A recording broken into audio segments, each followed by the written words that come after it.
Kylian Mbappé Lotin, dilahirkan pada 20 Disember 1998 di Bondy, Perancis. Ialah seorang pemain bola sepak profesional Perancis yang berstatus superstar dan secara meluas dianggap sebagai salah seorang pemain terbaik di dunia serta bakat generasi. Dikenali kerana kelajuan yang sangat tinggi, kemahiran menggelicik yang luar biasa, penyelesaian klinikal, dan atletik yang mengagumkan, Mbappé telah mentakrifkan semula peranan penyerang moden. Beliau baru-baru ini membuat perpindahan berprofil tinggi ke Real Madrid di La Liga, selepas tempuh yang sangat berjaya dengan Paris Saint-Germain.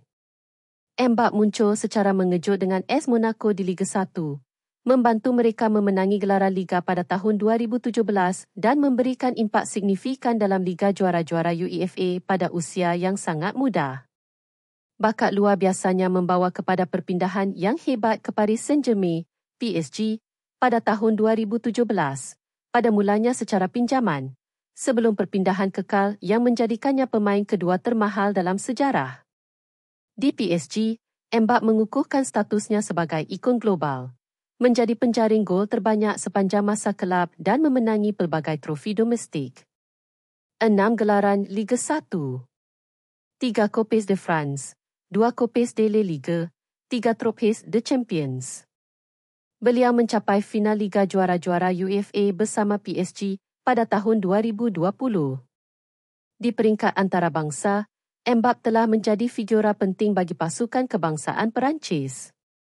Pencapaiannya yang paling signifikan dengan Les Bleus ialah memenangi Piala Dunia FIFA 2018 pada usia hanya 19 tahun, di mana beliau menjadi remaja kedua, selepas Pelé, yang menjaringkan gol dalam final Piala Dunia.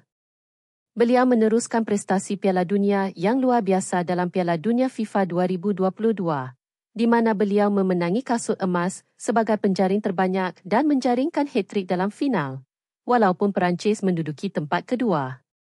Legasi Kylian Mbappé sudah pun sangat besar, ditandai dengan kelajuan luar biasa, keupayaan menjaring gol yang luar biasa, dan persembahan yang konsisten di peringkat tertinggi bola sepak kelab dan antarabangsa.